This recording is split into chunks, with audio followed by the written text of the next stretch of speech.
So here we go. Hello, lovely people. I hope you can hear me. If you can hear me, please write into the chat because this is my very first stream and I have absolutely no idea how this is going to work out.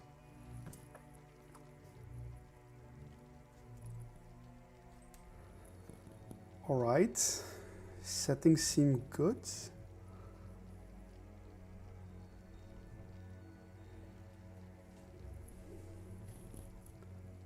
It's not Till, no, it's me. It looks like you can hear me and it feels like it works, which is great. And apologies, as just said, this is my very first stream. I'm ultra nervous and I don't know how to go on from here. So welcome everybody to this, welcome to the Mapness stream. Some of you know me, some of you don't. My name is Boti, I'm from the DungeonFog team. And I work with Till and others on the Battlemap Editor and Project Deus. I can see my camera is flickering and I have no idea why. I thought I fixed it, but I don't know. Give me a second.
Now please tell me this works.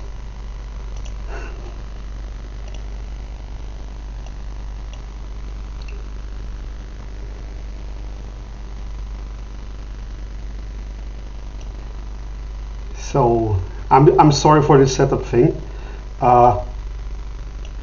It all worked already, and for some mysterious reason it just broke. And it's still flickering if I see right.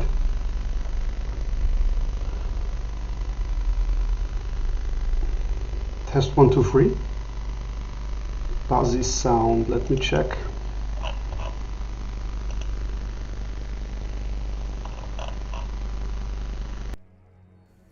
Test 1, 2, 3. Sound should be better.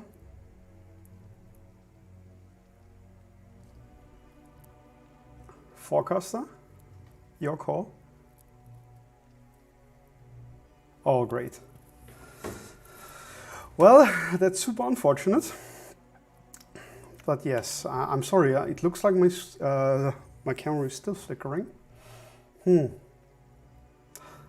Hi, Snee. I'm awfully sorry. I have no idea what to do. As said, this is my first stream. I don't have a streaming setup. This is all made pretty much today. And before you have to view all this flickering, some things.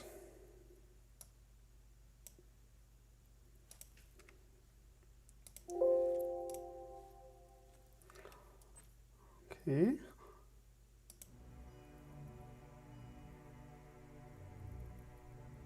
Yeah, I know now. The map is definitely more important than my face. Yes. Yes, of course. All right, let me switch to desktop mode. Because at least now I'm in a tiny window at the top bottom and you can see my browser if everything works right.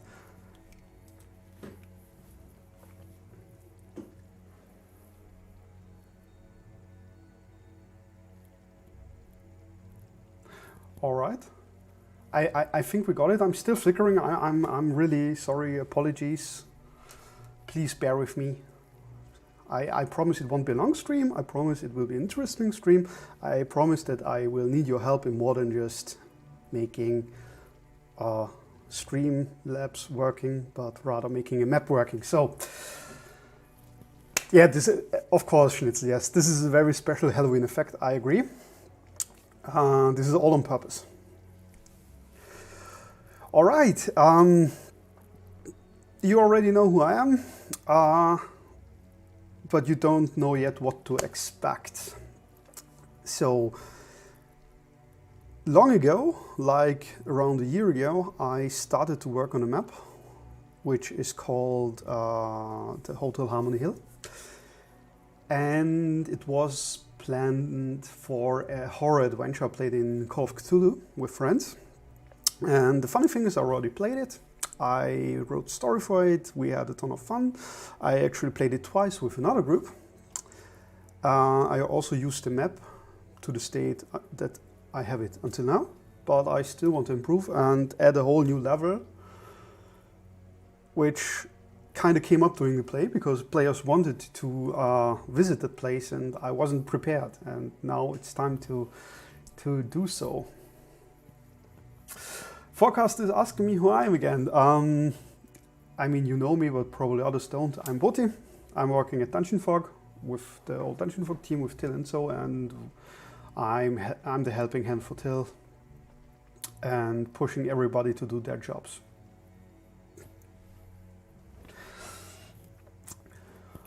All right, what can I say? What do you mean forecasted? This is to bring it on video all over again. Sneeze says she will use the map herself. Well, great. I will make it public. I promise it. I don't know that if I will publish it today, but maybe in the next couple of days. I want to do some righty stuff because this is not just a map. This is a whole tiny adventure I wrote. Interestingly, or more like stupidly, I didn't wrote that digitally, but more in paper. And now I have to type down everything for you guys. So once that's done, I'm going to publish it in public library. Then you have not just a map, but a full adventure.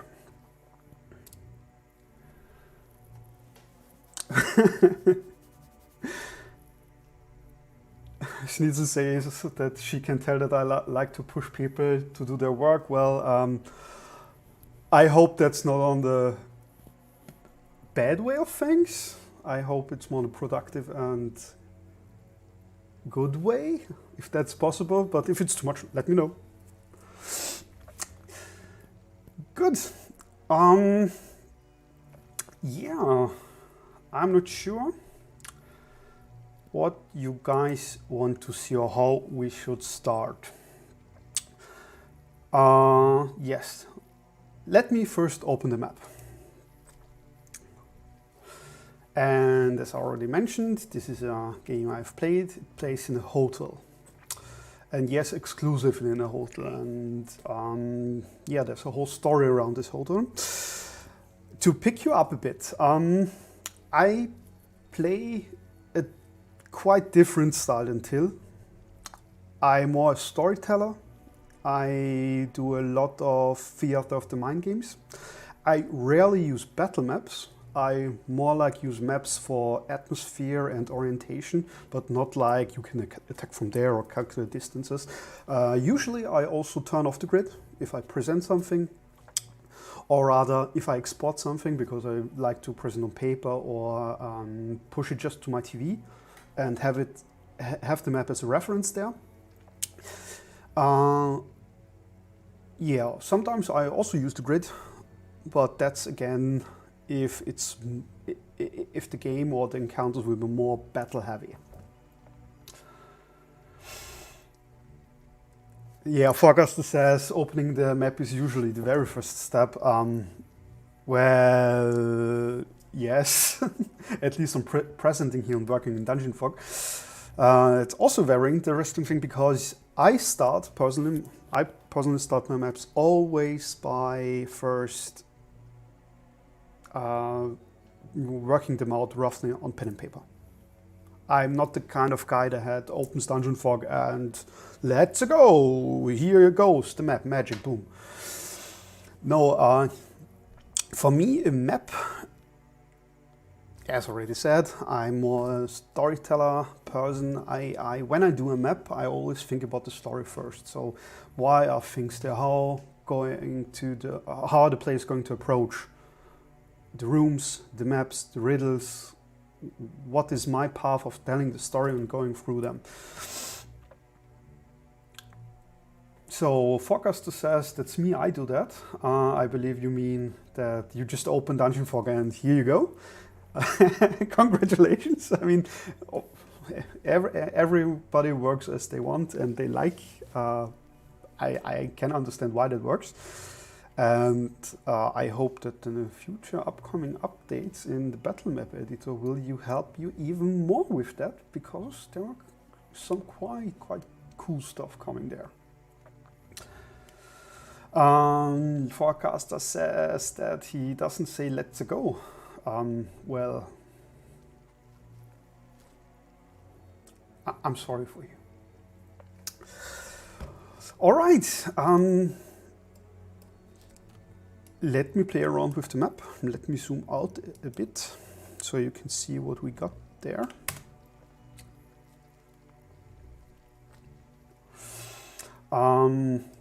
Yes, what you're seeing here is a preview of the map. This is a style I used to do, or I'm still doing in my layer list. At the very top layer, I always have a cover image that helps me. Well, let me try. I think you have seen it. If you go to your library or your dashboard, you instantly then see a nice preview image, not just the last open layer, but rather really a nice, cool, stylized image. That also works in the public library. I here just exported the map, photoshopped a little bit, and everything else, like the text here, you can see it, really elements in DungeonFog. So this is really purely made in DungeonFog. And yes, the decorations and the text here is just on top of everything as a map decoration. So on exporting, it doesn't block anything. It's also on a separate layer, so that should be easy to and not interfere with anything else. And Snee already says this is in a UX designer. I don't think that has as much to do with UX, but rather design itself. Forecaster says that's neat. Also, he says maybe there should be a feature for cover templates.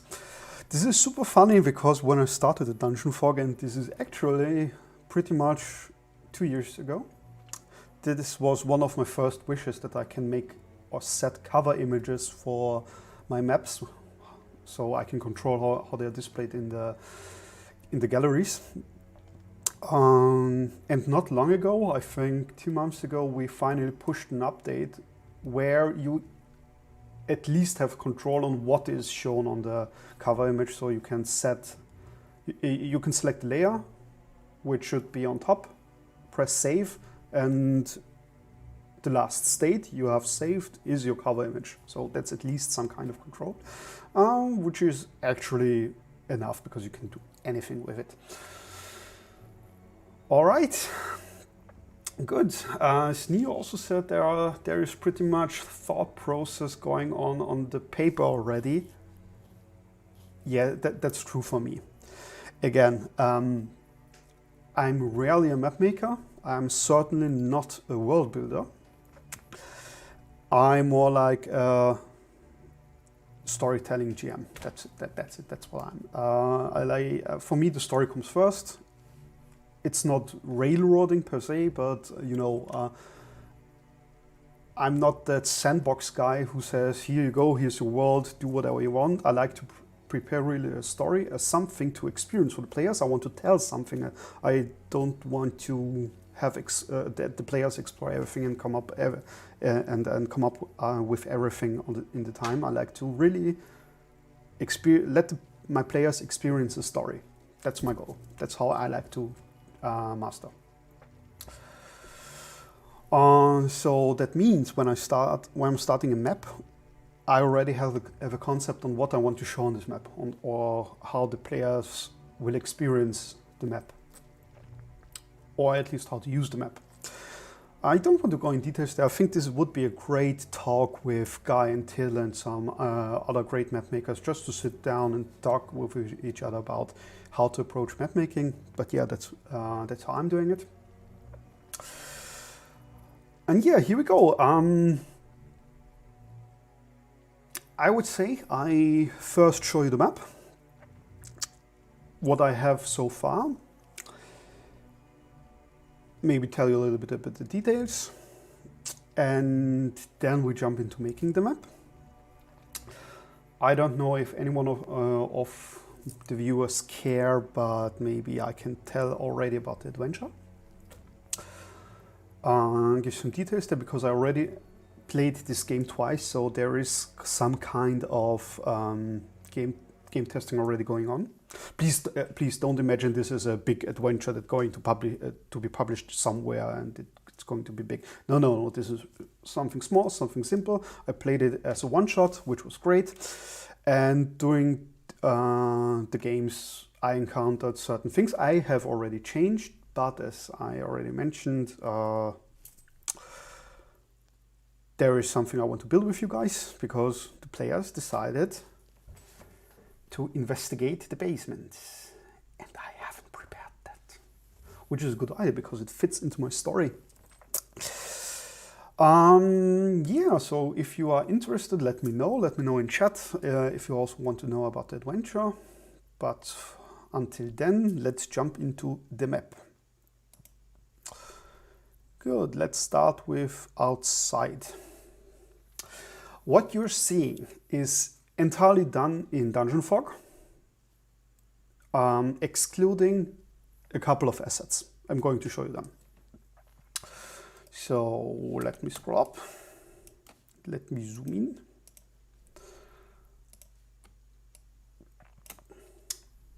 So, as already told, so many assets today. I'm sorry. This is a horror adventure. Originally played in Call of Cthulhu. So the whole story plays in the 20s. That means everything is vintage. We got old cars, we got less technology. And that is very much represented in the map. I also put on a vintage filter to put even more emphasis on it. And yeah, this is the very first thing the players are going to see, the hotel from the outside. You can see it's a little bit broken. It has some car. It's obviously on the street. It's accessible by foot. There are cars parking in front of it. And already this image tells and gives an atmosphere that I can use to immerse the players. Yeah, what have I done here? This perspective 3D effect from the top is unusual in DungeonFog. You know, everything is normally from the very top down, but I added a little bit perspective in here. It's simply done just by making rooms or shapes and yeah, transform them in a way that it gives it the perspective. Everything here just normal DungeonFog textures and props, and the very only thing I have added is design here at the top.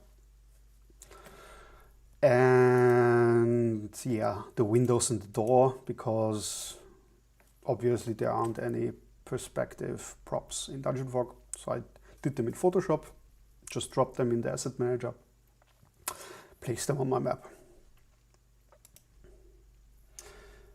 Forecast is right, that's a trapezoid, exactly. So original rectangle, and then I just took the points here and moved them where I believed it gave a nice perspective effect.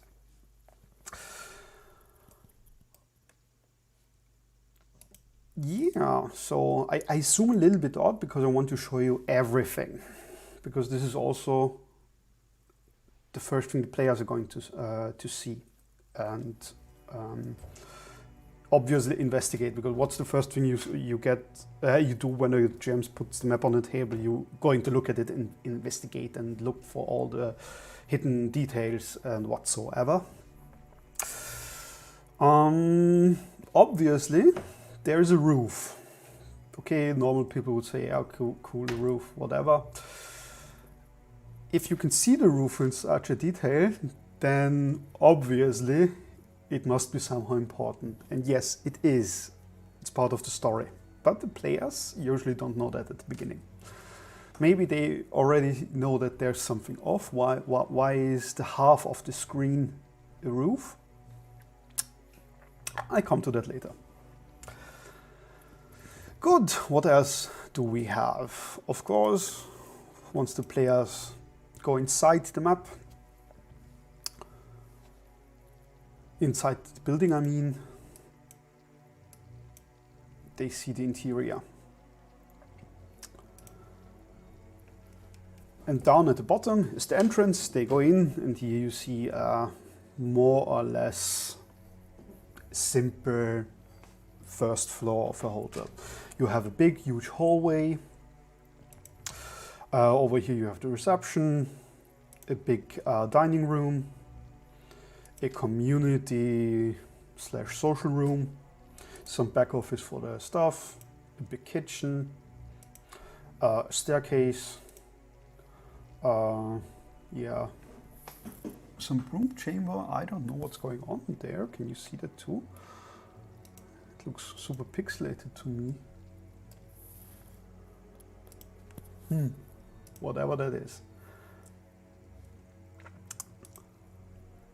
So yes, of course, atmosphere and lighting is very important to me. You can see lights everywhere, shadows everywhere.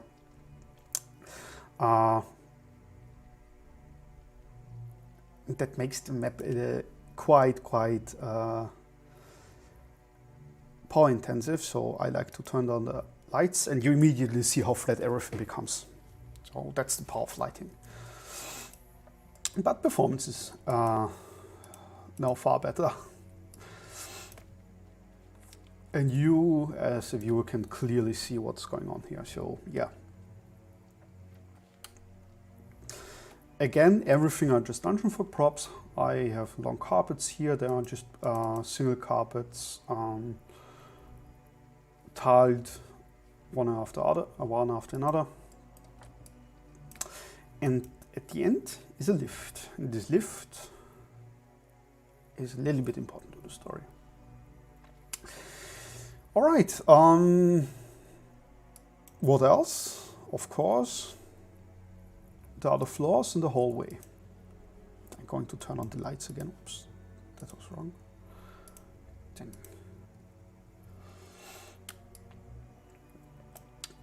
So, of course, if you take the lift or go up with the stairs, you have here a dark hallway with room numbers. The F here in the room number is actually just a placeholder for the floor. So I haven't made every 5 floors as separate layers because that would be completely crazy. This is absolutely fine. And you already can see here a little creepy doll sitting in the hallway, which is concealed, of course, so players won't see it immediately. But that's one of the jump scares, if you could call it them so.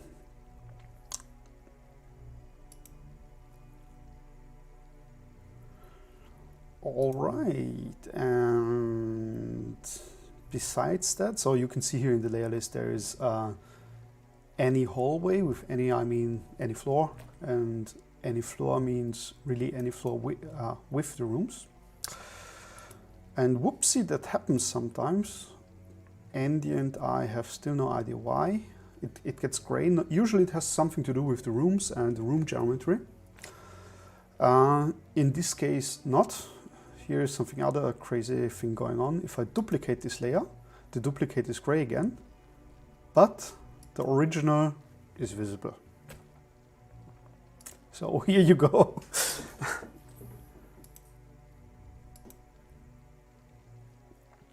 Luckily, this bug hasn't happened that often yet, to my pleasure. It looks like I'm the very first person who have encountered this, and Andy gave it a shrug and said, yeah, well, let's fix it if somebody else finds it. Which is totally fine. Unless this gets in the public library and people start going to clone it, and yeah, encounter the problem yourselves. But anyhow, here on this floor, you simply just see the whole rooms. There are nothing really crazy about them, and they're usually just mirrored. The lower rooms are a little bit larger with an additional room.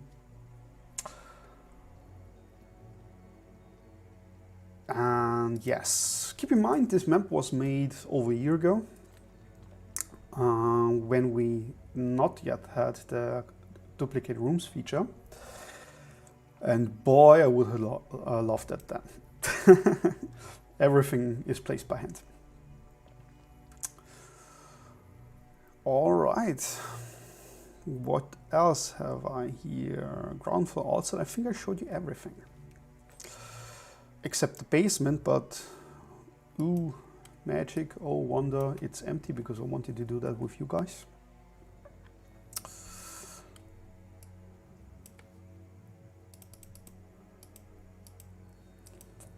Precisely.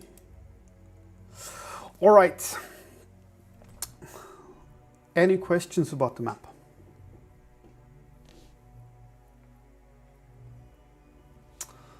I would love to answer everything if you throw it to me. I can tell you about the story itself, so less map making, more like the game. I plan to write everything into the gem notes, but I think they're pretty empty right now. Yes, they're super empty. So yes, a nice cover image. Again, everything done inside the gem notes editor. Here, small introduction and the plot summary. I won't read it out right now, and yeah, you can see it. It's right at the moment, it's super empty. But before I publish it, I will definitely write something up. So maybe you can play it yourselves. Let's jump back into the editor.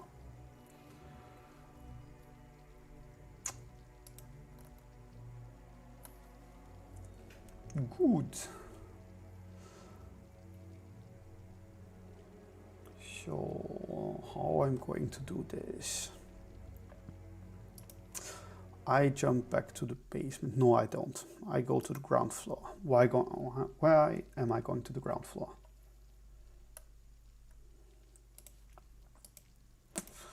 Because over here I got the staircase, and obviously the staircase needs to be also down. So I'm going here, duplicate it. You can see it's detached my mouse, switching to the basement, and I just drop it there. Just for reference. I don't think I need everything, but anyhow, here we go. Good. Have I already mentioned that I actually have no idea what I'm going to do today? Other than to populate the basement. Vosper, hi Vosper CDN. Looks like it would be good for Vaesen, the Nordic horror game. I don't know Vaesen. What's that? Can you tell me more about it? I mean, Nordic is great, horror is great. Wait. I think I've heard about that. I'm not sure. Sounds good. I have to Google that quickly.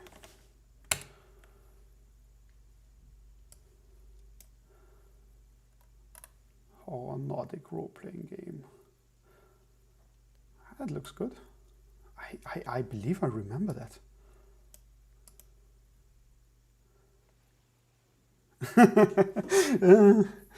Schnitzel, you're right.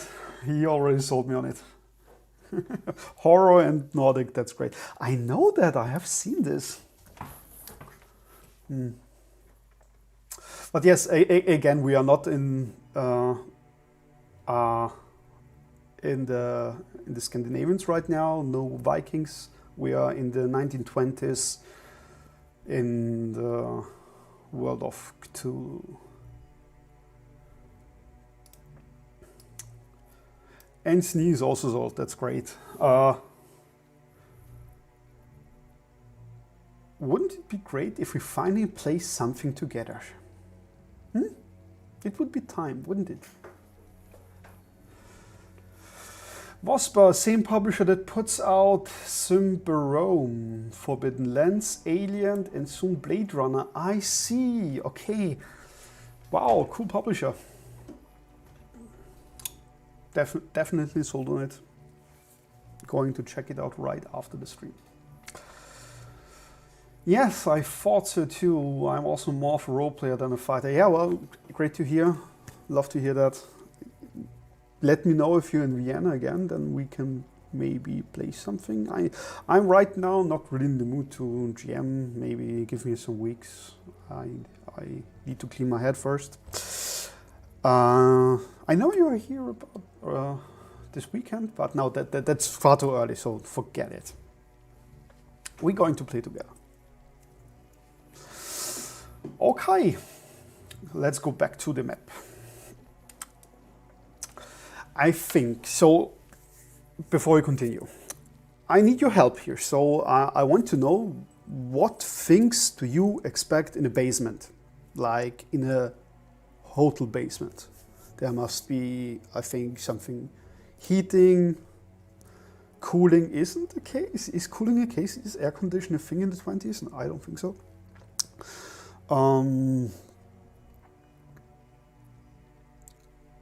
Washing and hygiene stuff. What else? What else can we put there? Let me know. An incredibly loud and ominous sounding boiler, says the Incubus. I mean, that's a great idea. That's what we need to do. Excuse me. What else? Yeah, of course, storage rooms. Brooming chamber, I don't think so. I got that on every floor because I needed to use that space, so that's not important. We need rats. Rats, obviously, yes, but that's not rather room, that's more like decoration. I think before we continue this talk, I tell you a little bit more about the map. Not just about the map, but about the whole adventure, the inspiration and what actually happens in the game. Yes, this the story itself was based loosely on a Call of Cthulhu story called The King in Yellow.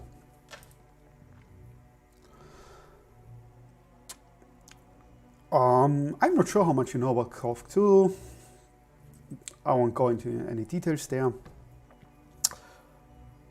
But yes, big bad OO.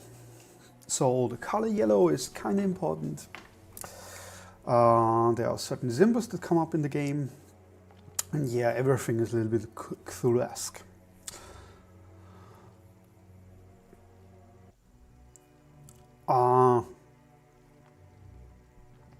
So that was one part of the inspiration for my for this little adventure.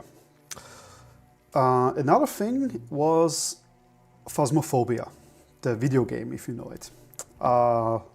If not, super simple summary, it's a horror game where you hunt a ghost as a team. And I really wanted to bring this investigative and ghost part into a game session. It's incredibly hard to adapt a video game as a TTRPG, certainly just for one shot without any big system. And also super hard to make jump scares and so on. So, of course, you can play with audio cues. You can use a Bluetooth box and play crazy sounds. You can play a video in the background and yeah, do jump scares there, but it's not that simple. So not that part from Phasmophobia, more like this investigative side and the, I should be afraid because there's some entity, obviously ghost, that tries to kill us. So that was inspiration. And the last inspiration were true crime series. I mean, yeah, you know it, Netflix, where whatever you turn it on, full of true crime. And there was one true crime story of Lisa Lam that also inspired the setting itself, if you can call it so, like the hotel. So those three things are the inspiration for my whole map and story and adventure. And you already maybe could see the elements from it on the map. But now that you know, you can help me far better with creating the rooms. And before I continue talking, I'm taking a look at chat. Benedict Wright says, somewhere to keep your unwanted guests. That's a brilliant idea. But what should that be? The Incubus, how about a hidden room with corpse? The entrance cemented over to hide it. Like cask of... Yes, armadillo. No, I tried to pronounce it. Amontillado. I don't know what cask of Amontillado is. Please excuse me. If that's a Dungeons & Dragons reference, shame on me. I'm not really a Dungeons & Dragons player. About that idea to hide a corpse behind the wall, I give you far better. That's already inside the map. But you haven't noticed it because it's not visible. It's a storytelling element. It's not a wall cemented over with a corpse, but rather the roof of the house, which I already showed you. You see where I'm going? You see where I'm going? I'll show you later what I mean. But yes, a good idea. I already have that. Vospocidian says, corpse in hidden room was ex-guest employee that discovers a dark secret. Clues found on body. Yes, that's right. you greatly discover or unfold the story I already wrote. So yes, that's already there. It's an old horror story by Edgar Allan Poe. Oh, good to know and good use. Thank you. No, I don't know it. Maybe it has a different name in German. That's why I probably don't know it. But no, not just that. I'm not into Edgar Allan Poe. Sorry. Good. Good input. About the rooms and what we need. I already mentioned that Phasmophobia was one of the inspirations. First question, who of you guys know Phasmophobia and have played it at least once? Let me know in chat. Anyway, Phasmophobia is about investigating a place, like not a labyrinth, but a pretty crowded house. And you find your way through it. So that means for a map, for a TTRPG, I also would like to have some form of labyrinth, or at least some form of nested rooms. You can see that on the ground floor. You know, there is a big hallway connecting every room, but every room has some kind of obstacles you have to go around. You can hide between things, you can hide behind things, yes. You have to go through rooms to reach other rooms. And that's very much the same on the upper floors, in the rooms themselves. So you have the hallway itself. Inside, through the hallway you get inside a hotel room. Inside a hotel room you can have another nested room, in this case a bathroom. Here in this case you can have even a third room. So that's what I want to achieve in the basement too. So we here need some kind of labyrinth, so I imagine that. Here again, some form of a hallway. I'm just sketching right now, so don't take it seriously. Maybe here a bigger room, and maybe what I didn't have yet is two. Oops, what am I doing? Maybe two nested rooms. So here and another one here, something like this. And this can be a storage room for different things. Or maybe even a hidden room, of course, yes. Or something like a boiler room which needs heating elements, so that this room will be full of logs. Do we have logs? We certainly have trees. No, that's not what I mean. Tree log, yeah, I mean, yes, that's not that will do. That will do if I decide to go that route, because then I just put logs here and logs there, and then the players can hide behind them. Yeah, that's maybe a good idea. And here we have a big heater that boils up the water and pumps it through the house. What did I do? Wrong key. Yeah, something like this, something like this. I already like it, it's a good idea. Let's check the chat. Das Fass von Amontillado. No, doesn't ring a bell. How about the barrel of salt the party could use to track where the spirit has been? Well, Wasper, you're great. You're totally unlocking my story. Because that's really part of the story. It's not here, but the players actually have to do exactly that from the kitchen. Well done, Wasper. That's great. I believe I should really tell you the adventure first. If the setting has any magical stuff, that is.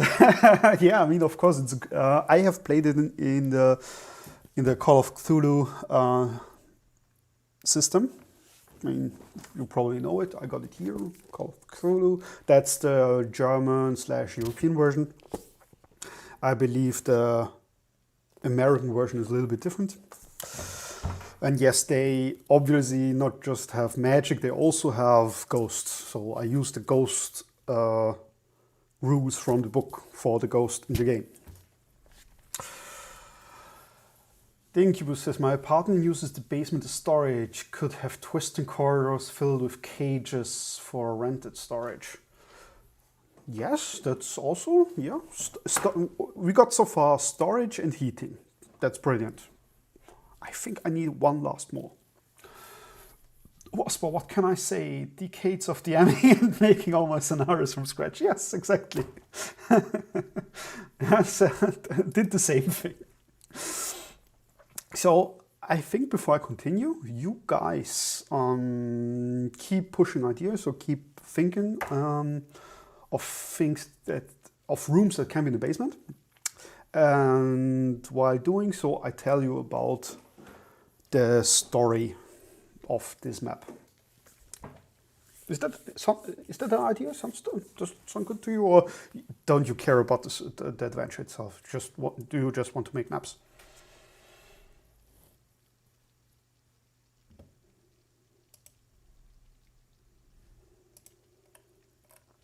I mean, fair, of course.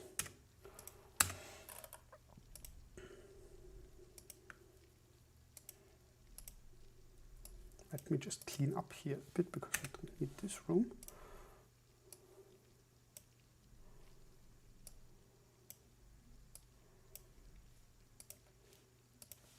There's a door, we don't need that one. Thank you, OBS. Need to move OBS window.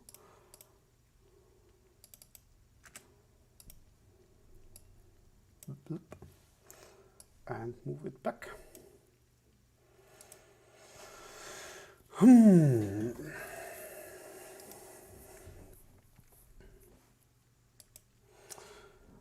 All right. So I cleaned that up. Obviously, you go here down, come here down the stairs. There is no more stairs down, so I remove that. And I somehow need to fill up the space. Plants. Do I need plants here? I don't know. I leave it like this. I remove the room label for now because I'm not sure if I need it.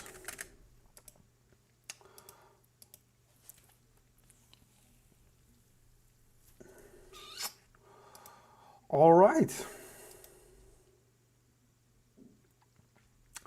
Good. We had storage, we had heating. I need one more. Be creative, guys, but I start now filling up the map.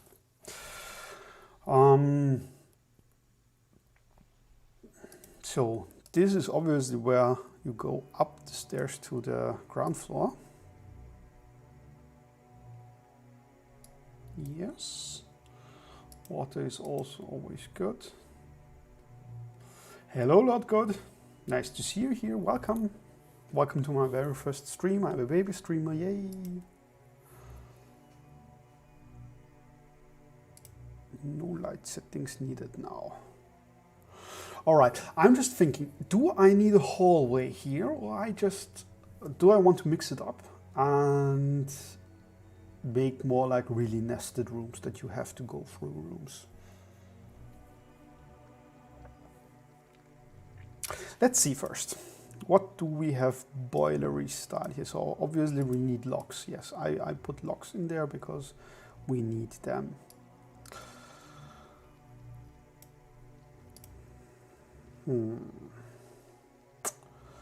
Then I need some kind of heating element. Let me close all of these groups. We need something fire, something to boil in. Where could I find that? I am so glad that we're working, or at least finishing on our new asset service, because then we finally get tags in the search, and then everything will be far simpler and I don't always have to search for the things in the groups. Let's start with modern. Containers. Burning barrel. I don't need a burning barrel. Empty vase. Empty crate. I just drop it there. Maybe I can use it. Broken crates also. Barrel inside. Can I modify this barrel? Let me turn down color grading so it's simpler to see. And I hide all lights so it's simpler to see. Can I misuse the barrel? I love to misuse things. Can I misuse the barrel to make a heating element? I think I can. What else do we got there? Trash container. Yeah, maybe I'll just drop it there.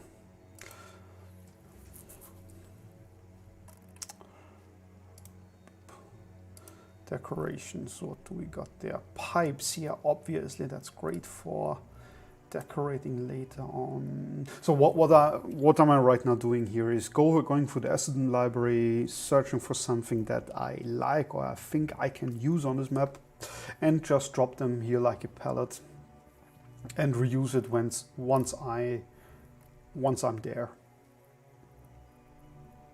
That doesn't mean I have to use it. Dungeon, modern dungeon, whatever modern dungeon is, but here we go. Nothing from there. That's for later. Furniture, yeah.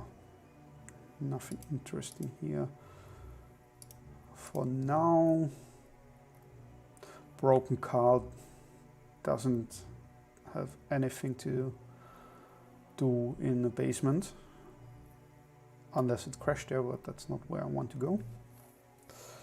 Tire tracks, wrecked limousine. No. I'm looking for fire stuff for making heating.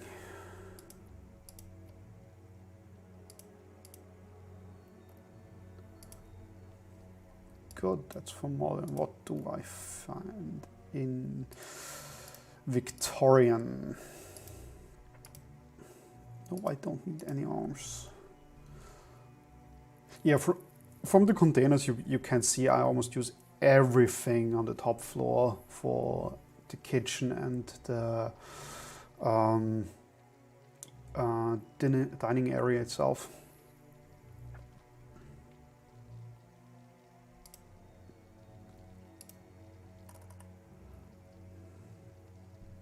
Puddle of blood, always great to use.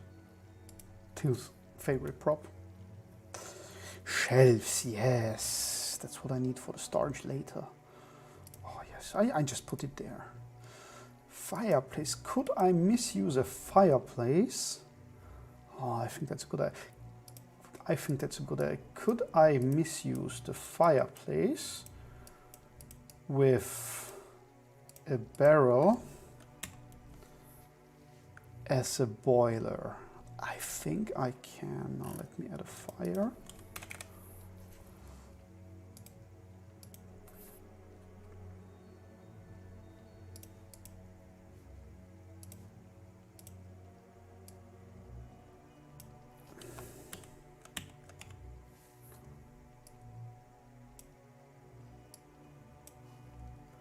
Let's mirror it.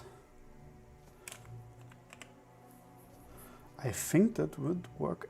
That will work out.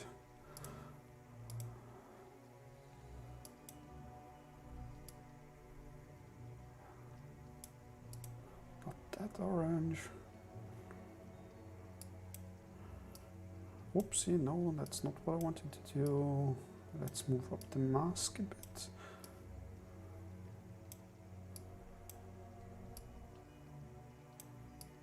Do I want to move up the mask? No, I don't want to touch the mask.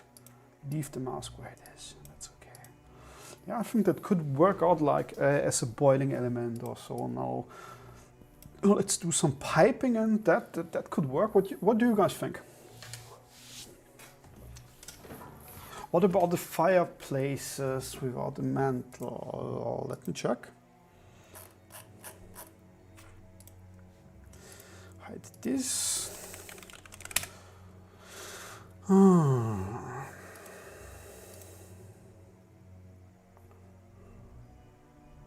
Do you mean this one, Lord?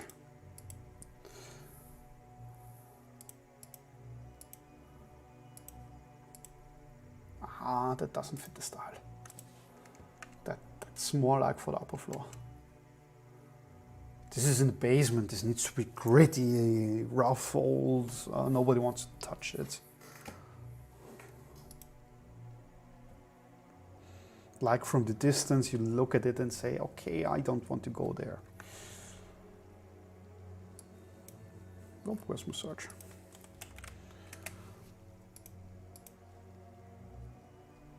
I don't think that's it. Because what the difference here? So what does it make for me at least?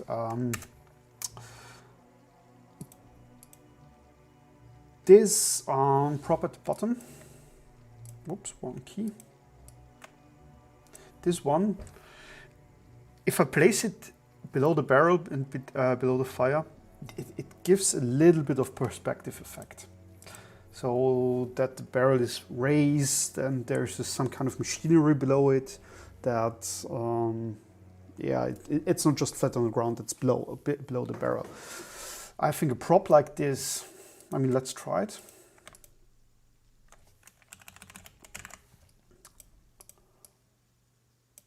Send it to the back. Yeah, you know what I mean? It loses the depth completely.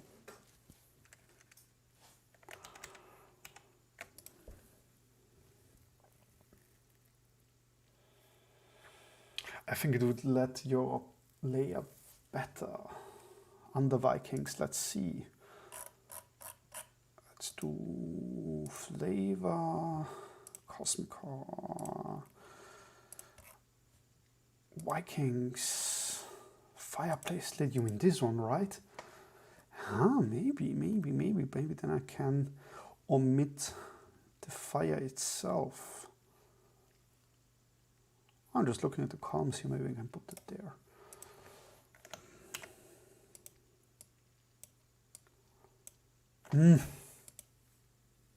I got the same issue again. It feels more flat than this. This one gives the whole thing more depth. Maybe I just need the fire there. Give me the fire. More fire is always good.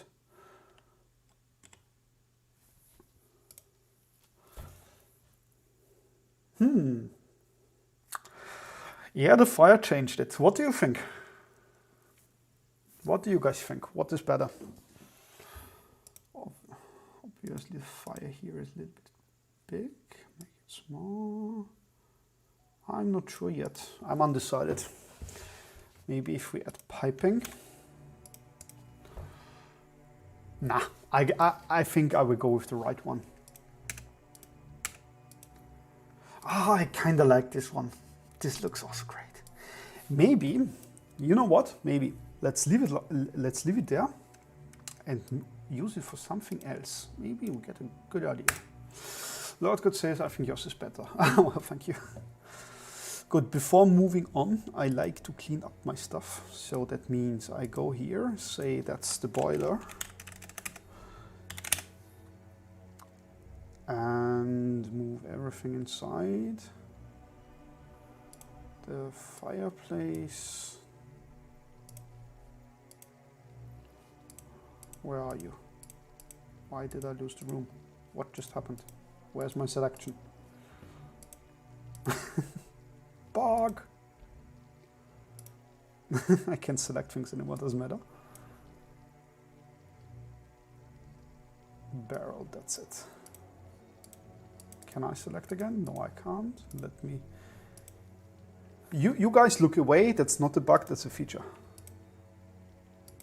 Can I select something? I can't select anything. Andy, I broke it. Where are you? Great. I can't select anymore. Oh no.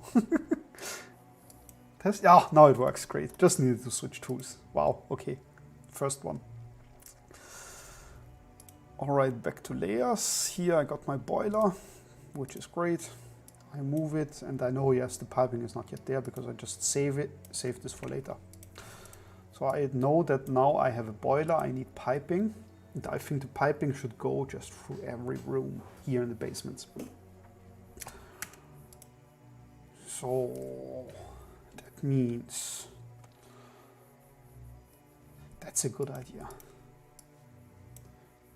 Oh, what's that? Is that a small Easter egg in the tree? Is that a bunny? What is that? What is this? Hi, Cool Pack. It's me, Boti. Nice to see you. Nice to have you around. What is this?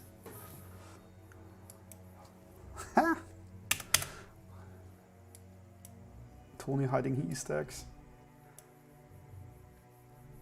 Hi, Alex. All right. I believe that in the basement everything should be dark. So there's light in this room, I know that. Here. That's a usual hack that I always do. Put a light globe inside, pull down the alpha and just play with the light settings, then I have a nice light. But I think I'm going to, oops, remove just the light. Or I just hide it. Let's start here. And the players come down, and the very first thing they see is this glowing thing, which they don't know yet what it is, down here at the bottom looking at them, making nasty noises and stuff. What do you guys think? Is that good? It's only light source down here, at least until the players decide to turn something on. Make it nasty red. That's maybe too much. Yeah, I think that's the way to go. Let me remove this one. Oh, I think that's good. And make an opening here, and that's what we should do. Oh yes, I'm looking also forward to the Asset Manager upgrade. I just told earlier that we are finishing right now the new Asset Manager, which will finally allow that the prop library is searchable. Sorry, not searchable, searchable through text, because right now, you know, if you put in a search term like fire, you only get what has fire in the name, which is awful. For instance, if I want to search for, I want to place a bone or something bony, I will never find the skeleton or the skull because it's not in the name. And the new Asset Manager will finally tackle that and allow us to tag assets.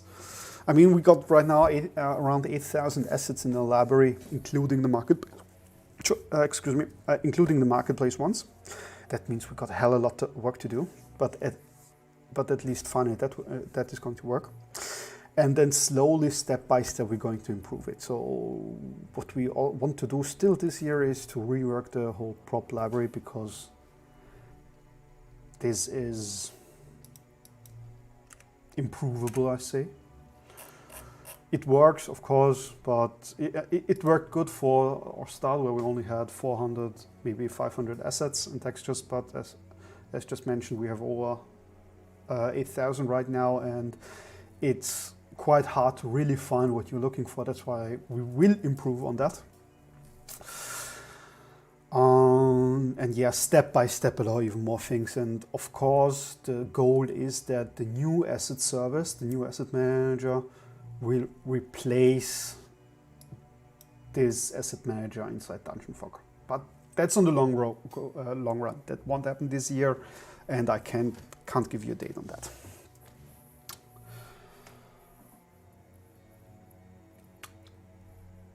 All right. Forecaster says, I'm back. I hope no one's been knocked. Hi back, I'm Boti.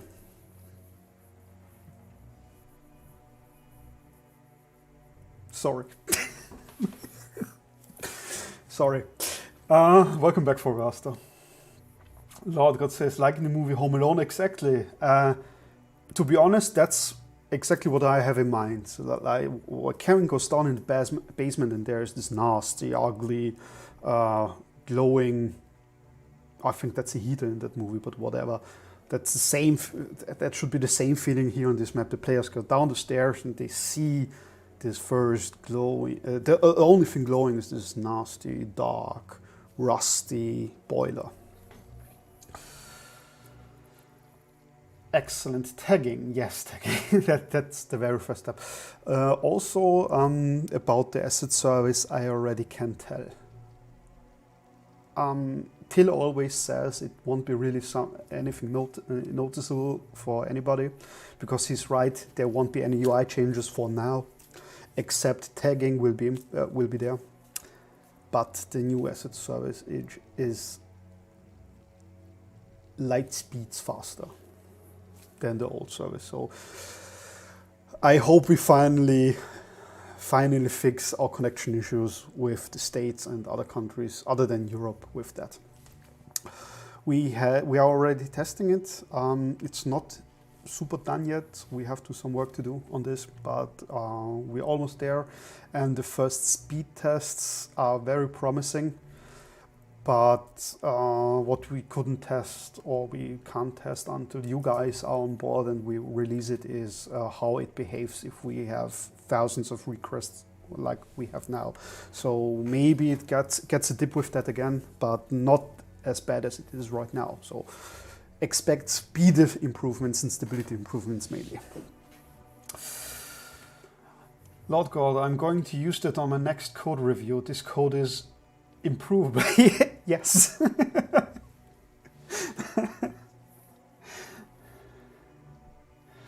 But you could just tell people looking for assets to get good. Funny thing, that's exactly what Guy does. Not telling people to get good, but he somehow I can imagine how he makes so many maps that he kinda memorized the layout of the whole prop library, and he knows exactly where to find what.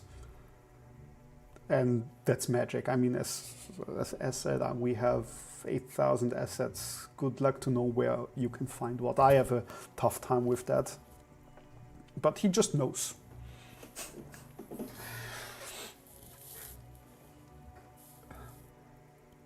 And Alex has 10K ready to upload. I know, I saw it on Discord. Respect to about that. 10,000 is a big number.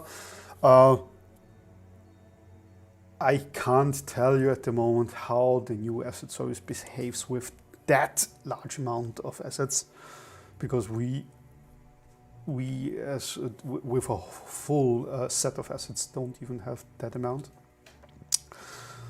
So that's really into the future. But I promise you we're going to improve on that too. Forecaster has the need for asset speed. Great game.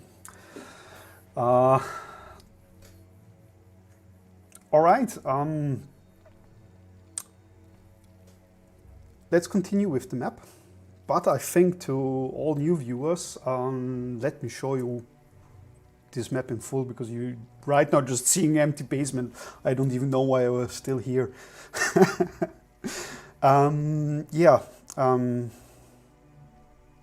To catch you up, this was a map I have made for adventure. For a one-shot adventure I have played in the Call of Cthulhu universe.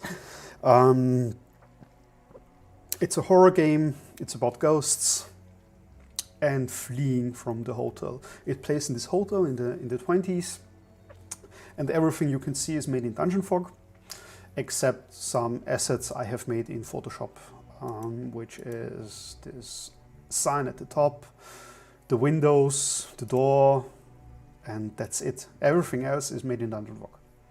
So yes, the windows, the sign, and this door. Yes, everything else is DungeonFog. All right. Oh no. Oh no. I think I have to move on because my battery is getting empty, because somehow my camera is not charging and I can't tell you why. Oh no. Let's move on. Let's move on. So that's the outside. Then I got the ground floor, which is when the players enter the building. You have a pretty simple layout, but it has some thoughts in mind. Like you have a big hallway which connecting every room, the diner, the kitchen, the social room, some back office, the reception, a lift, rooming chamber, staircase, yes, and so on and so forth. On the other floors, you obviously have the hotel rooms. And everything is made slightly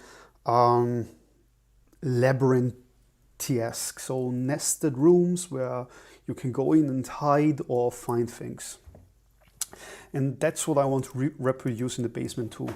and that's where we left. So here's the staircase, and down in the basement I want to have 3 different rooms. First I got storage, then we already decided on a heating room where the big boiler is with piping and probably some wood to burn.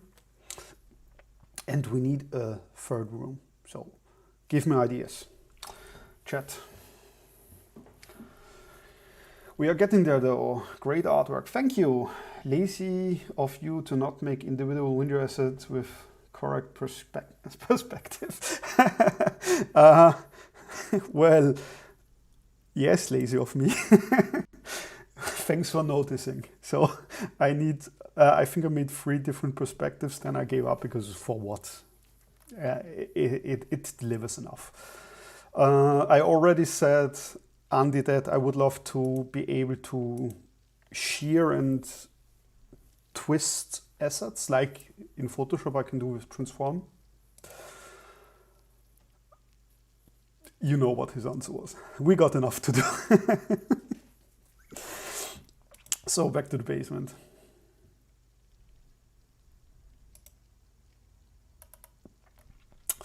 All right, so first thing I really want to do is I'm opening up this wall here. And let's hide this. No, that gives this nasty corner, I know. Let's add another one. Whoops, that was too much. Holding shift. Now let's hide this. Great.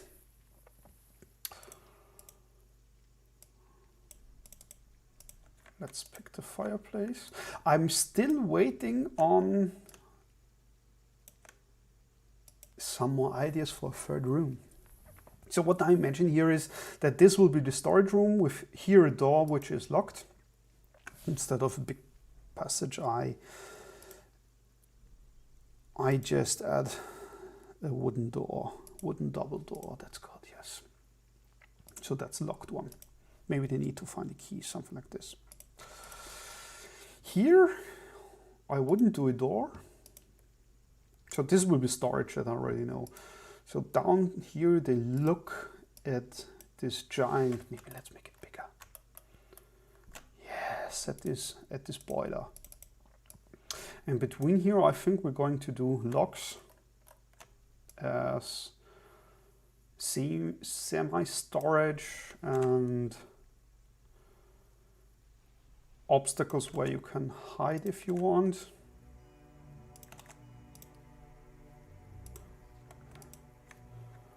So what I also like to do is give a little bit of variety. So I take this log and make it a little bit darker. Maybe mirror it so it's not always the same. Let's do the same with this one. Make it a little bit darker. Maybe change the hue a little bit so it's not the same. Mirror it. Move it a little bit outside. Great. Now I like to group, lock pile, and let's move the logs inside there. Oh no. No, I broke it again. How did I do that? There's something going on with selection. How did I fix it last? I selected rooms and then back to the selection. Yes, I can select again. Great. So, and obviously those locks should block light. I should have done this previously. Cast shadow and disable flat no prop shadows. No, this one should receive prop shadows. The topmost one should not receive any. Hello, why can I select you? Now. Zack, here you go. Cast shadows, yes, great. And the top one should flat no prop shadows. Yes, that's it. So let's move it here. Duplicate. Let's move it more like here, so maybe you could hide behind here. Add another one. Add another one here. Add another one. Take this pipe. I actually don't need this pipe. That was just for demonstration. You know what? I move it more like here. Add here another one. Or I move this more like over here. Then I can move the door. Why can't I move it? Okay. It says no. Whatever. I maybe broke geometry again, and then undid yes at me that why do I break stuff? Oopsie. Okay, yeah, that gives a good vibe. That gives a good vibe. Let's turn the color grading on again. We have to make it dark, I think. Yes, of course, the light level's off. What light levels do I have? It's 30, 30. 30, 30. So, sorry chat, I'm back to you. Oh yes, that looks good. Oh, let's move it back there. And that's there. And yeah, so the players go down the stairs. And the first thing they see is this dark and gritty old barrel heater boiler thing with the wood around it, making cracky noises.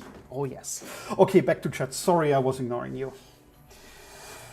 You should put some bones in the ground outside walls. Yeah, that's a good idea, Forecast. Let's do that. Just for decoration. I like that idea.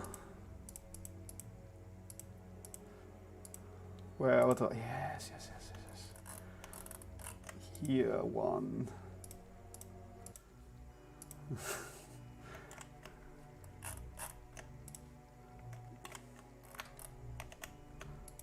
So here you go. Should put some bound. I think a hallway between the stair room, the storage room, and the boiler room across the larger spaces. You know what? I think I'm with you. Just that's why I have moved the locks down. A secret shrine to Elvis.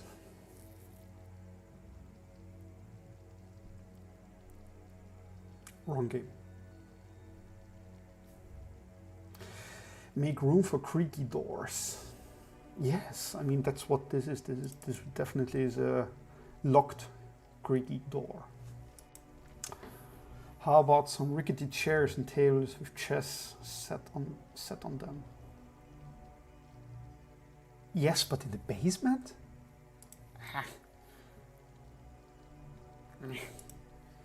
Okay, but let's follow the previous idea that some form of hallway that connects these things, because this stair is also wrong. That should be here if I go to another floor. Yes, the stair is definitely here. You can't see it, I'm pointing with my hand there, but yes, I'm pointing right here. Remember that? I go down in the basement, it's in the same place, yes. So that means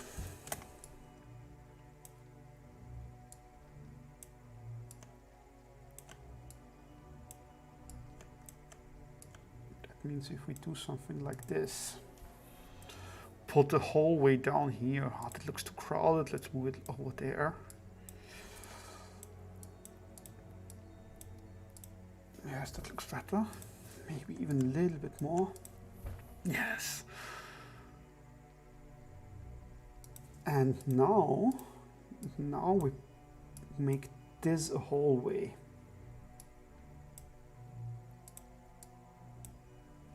Oh yes, I like that. That's good. And over there we make another room. This will be the mysterious third room. You guys still have to give me an idea. And you only can access it by going between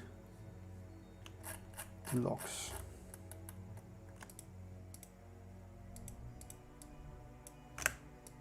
Sorry, just some decoration stuff. A room with an old TV and nothing else. I'm not sure if in the 20s there were already TVs. Do you not watch Queen's Gambit? No, sorry, I haven't watched that. It's on my watch list. Or radio, yes. The point is, the problem with radio I have is that I have a radio already and it plays a key role in the story. And I don't want to place a second radio downstairs.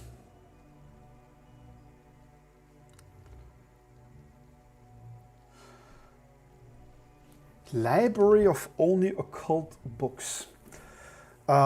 Yes, it should be somehow concealed.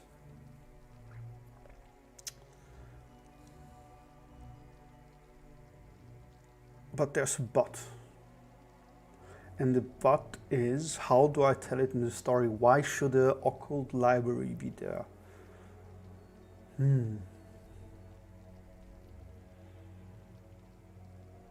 Why should be an occult library there?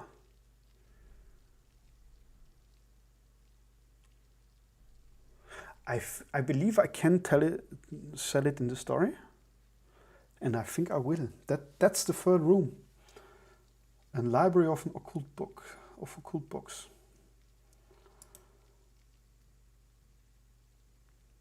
A secret door behind the toolboard, yes. A have a do not enter sign on the door. You solved it. Oh my! That should have been my idea. How have I not thought about that? Of course, you make a door with a big do not enter sign, so nobody will enter. Genius. Genius.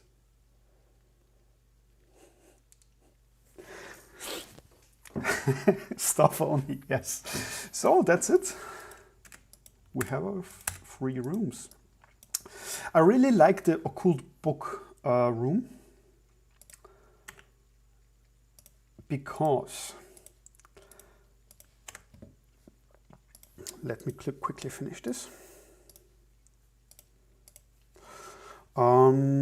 Because if we go to the ground floor,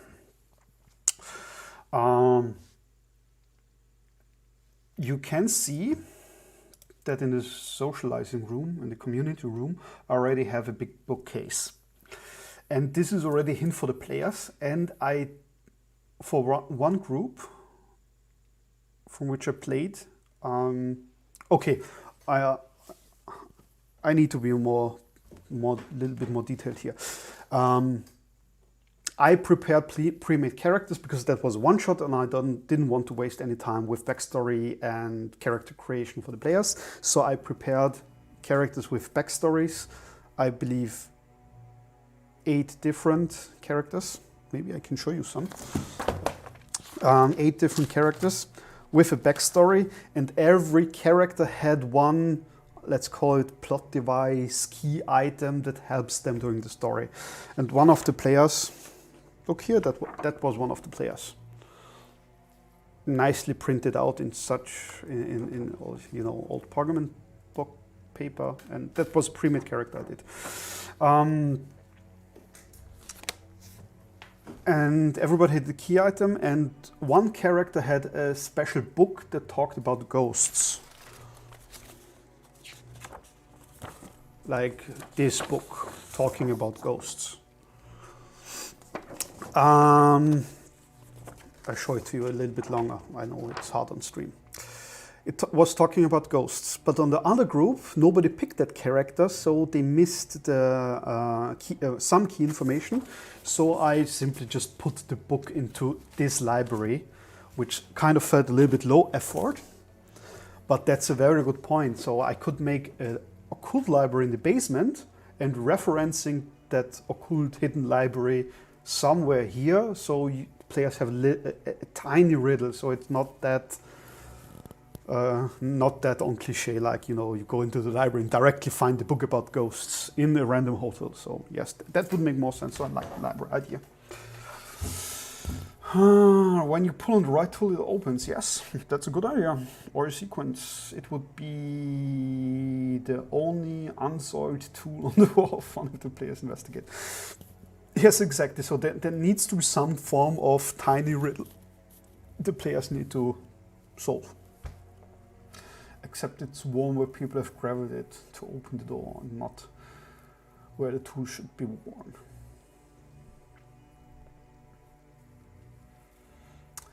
You know why this hidden occult library fits well into the story? Because this building, with one of the things the players can undiscover is that this building was originally built more decades ago by a British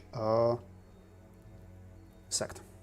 So that's a good idea to hide an occult library of this sect that no one ever found until now. Thanks, Lord God. Yes, I always put a quite amount of effort in my games. As mentioned, I'm a storyteller. I like to give an experience, not just let the player sandbox and make everything on the fly. So that's what I mean. I like to prepare a story.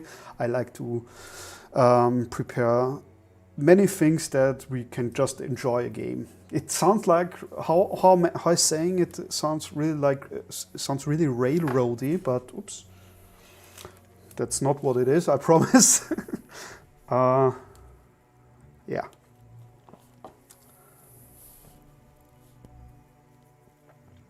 All right, then I just go copy first this bookcase and go down into the basement and just place it here for reference later. Good. What we know is that we will need some kind of concealed door. So I just placing one like, oh, it's a good door. I think a prison door looks good. Oops, one click is enough. I just place it here. That's not yet the final thing, but I just, so I remember, hide lights and make it concealed, and it needs a key. Great. That's just information for me that I can put it later into the story. So here we will have a library with a ton of books. I go back into the ground floor, also steal this desk over here.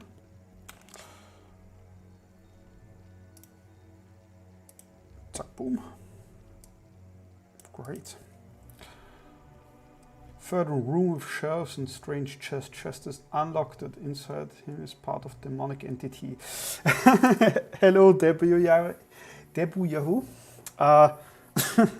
Good idea, I already have that. So I won't do it again. I mean, we already have to have 3 rooms, which is great. I just need to think about how to nest them. Maybe I put this room not here, but accessible only through that room. So we have 3 rooms already. The one is this big boiler room with the piping. I'm going to do the piping right now. Then a big storage room, which is locked. And inside this big storage room is a hidden, concealed, locked door to the occult library.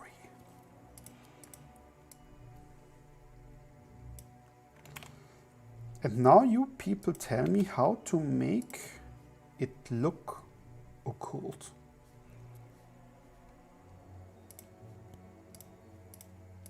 I turn off the lights.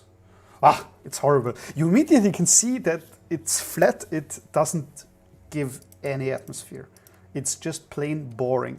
As soon as you turn on the lights, bam, lighting, dark, gritty, mysterious.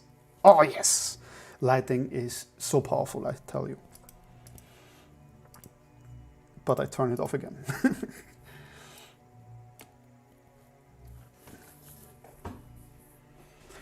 Is the key to the storage room in the boiler? I don't think so. That doesn't make any sense because we already talked about the story. This could be really a hidden library by the original sect, and since then nobody uncovered this.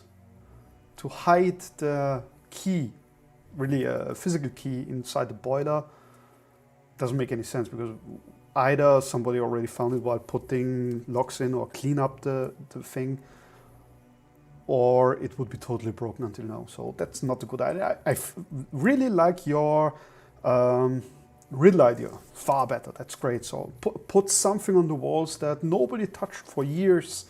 That makes sense. I will going to do this.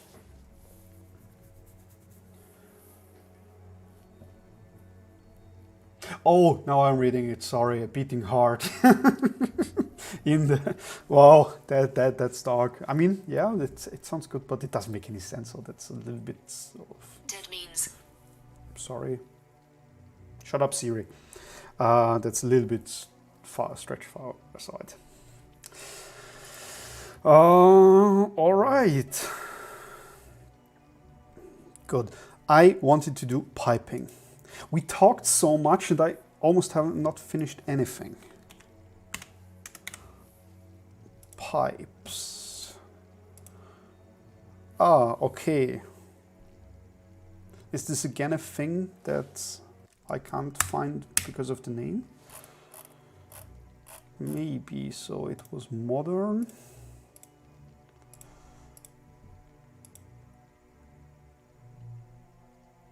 Decoration. Wallite, no. Dungeon, no. Furniture doesn't make any sense. Outdoor, why should it be outdoor? I'm telling you, new tag system, please.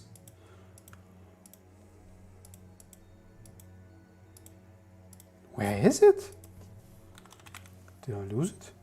Decoration. Am I blind? I was there. Modern decoration. It's really the only pipe. Okay, let's use the red ones. Just recolor them. Bloop. I need this, I need this, I need probably this. Magic trick. I select them, saturation down, and voila, they are white. A little bit darker, great. Let's do the same thing with them, a little bit darker.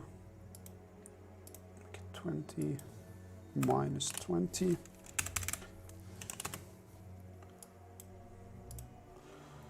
Saturation down, minus 20, voila, I got pipes. So, I'll make this larger. Oh yes, oh yes.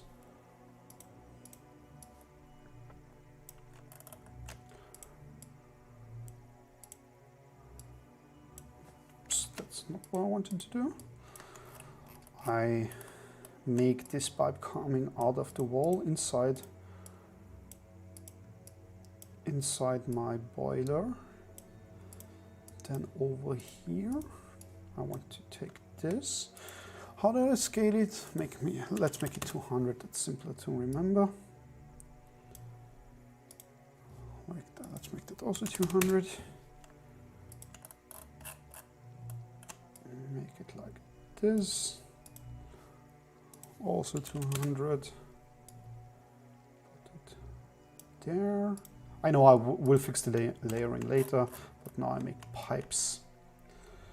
And just right now, I wish the new path tool would be ready, because then I just say, hey, draw me a path from here to there, make it a pipe, thank you very much. But no, let's make multiple pipes. Move the top. Yes, this is it.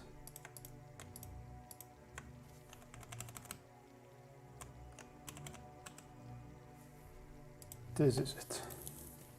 This is good.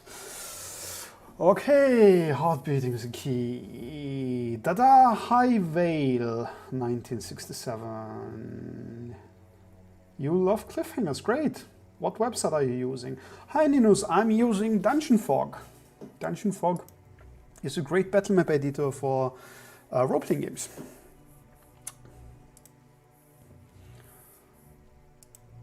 I missed a lot of the stream because a phone call is the whole time in use. Yes, so sorry we're booked out. Sorry for today. You have to come back. No. Let me see. The bookkeeper. At least 2 months booked out. Sorry, forecaster.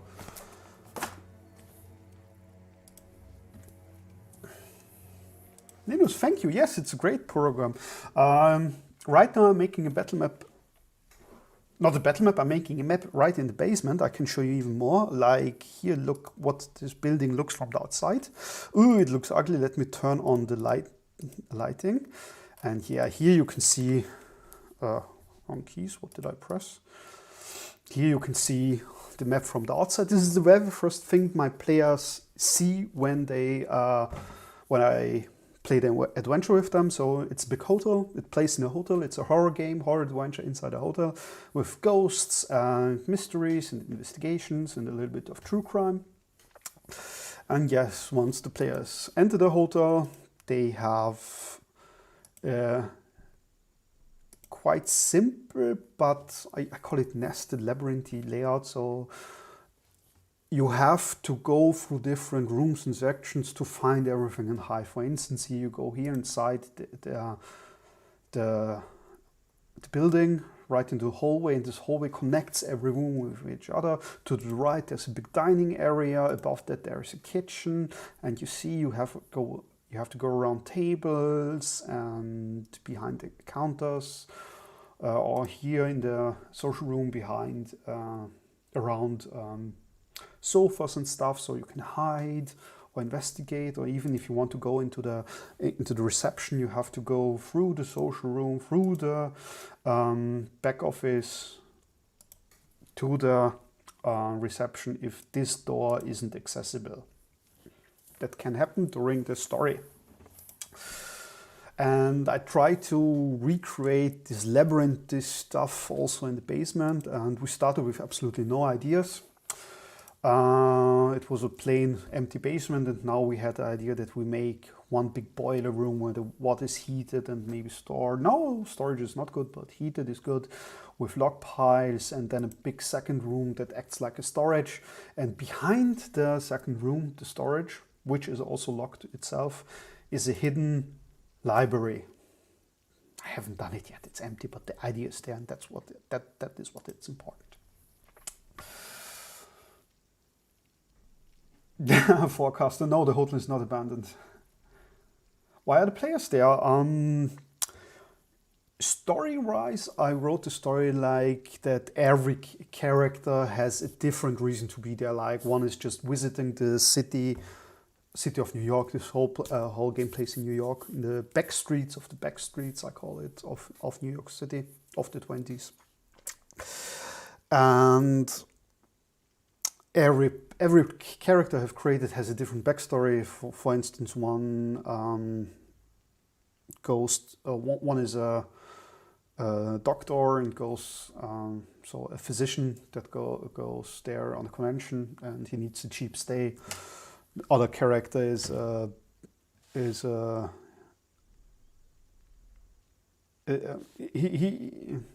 people believe he killed somebody, but he hasn't, but he needs to hide. So he finds this hotel in New York, in the back streets of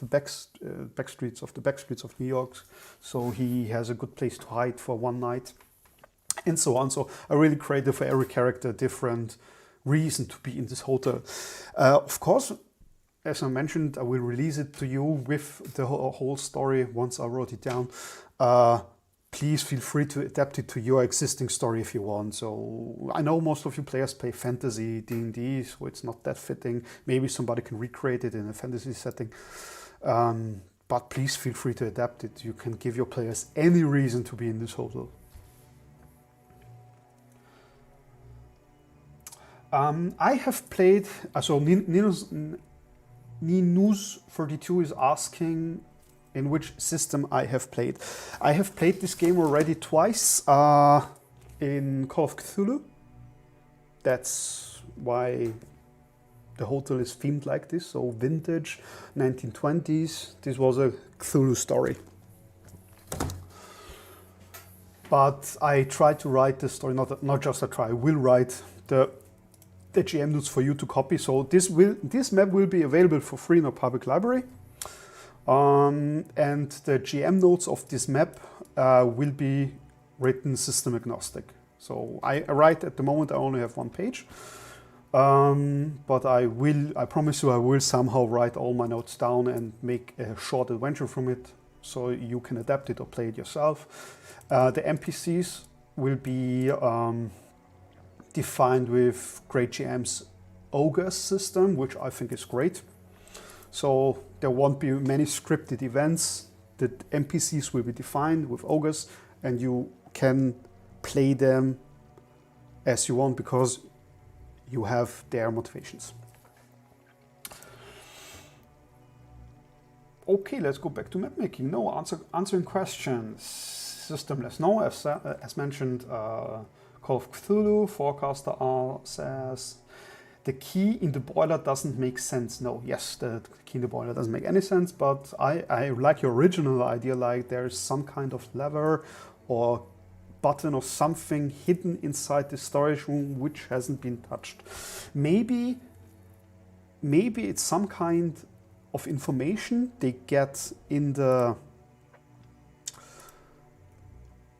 social rooms library, because up in the main floor I have here a big room with already a lot of books, open books.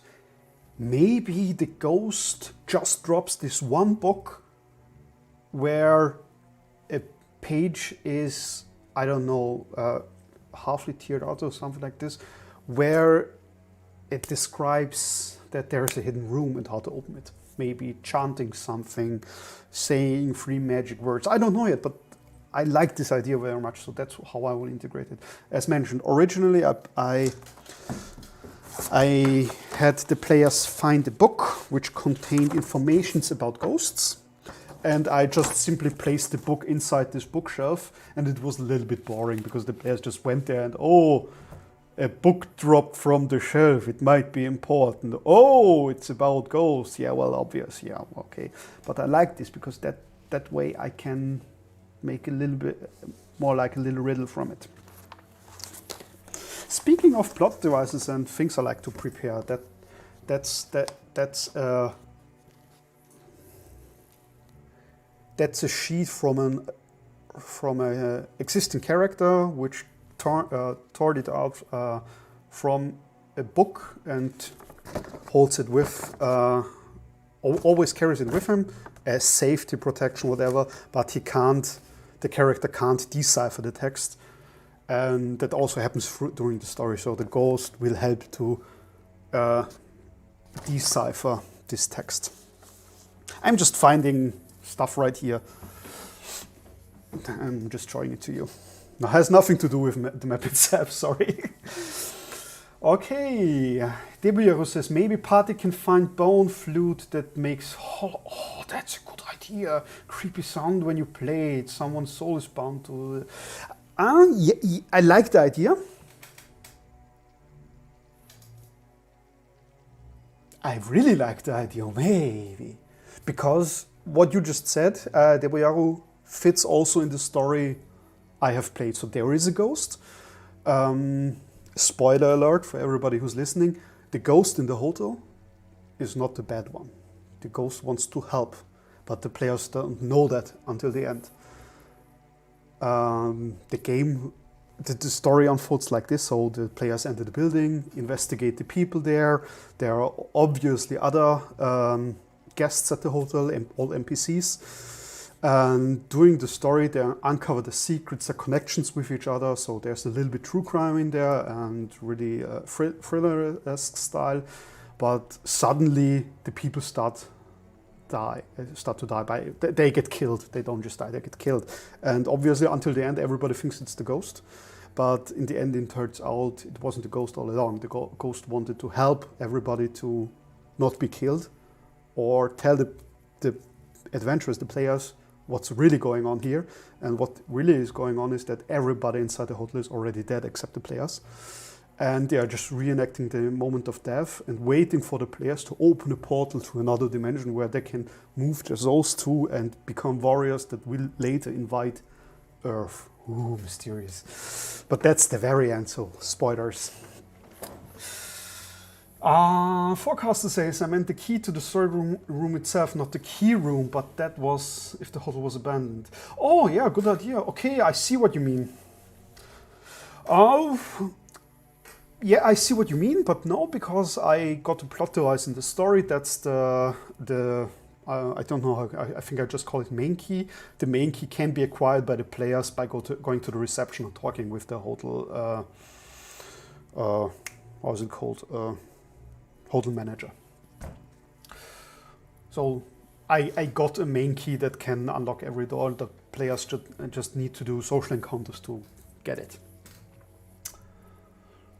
It's actually really a part of the story. So this key exists, and the players don't have to, but can acquire it to make their lives far simpler. Forecast, I imagine someone throwing the key to the storage room to make finding the secret room harder when they left the hotel.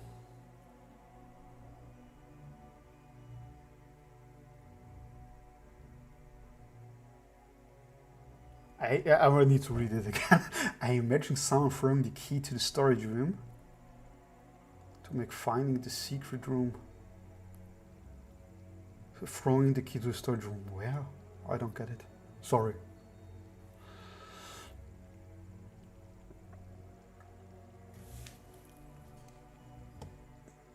Maybe rephrase it, so I don't know. Or maybe you understand my idea and that's already enough for you.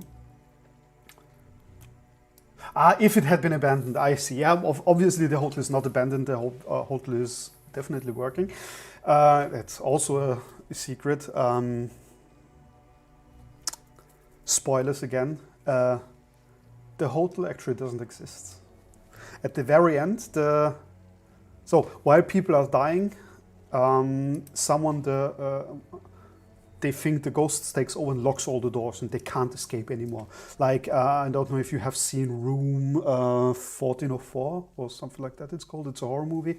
Not that horror-esque, but really good.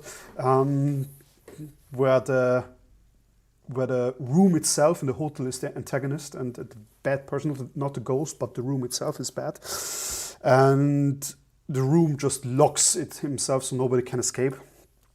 And there are some neat things also if you want to, if the protagonist tries to leave through the window, then crazy stuff happens too. So the person is really locked inside no matter what he does. That's the same idea here. The hotel locks itself down after a certain point in the story so the players can't flee. At the very end, they can flee, they leave, they run away, tell their story to the police, come back, and they just see that there is no hotel. They're just standing here, and past hours that happened are gone. So there is nothing in the backstreets of New York.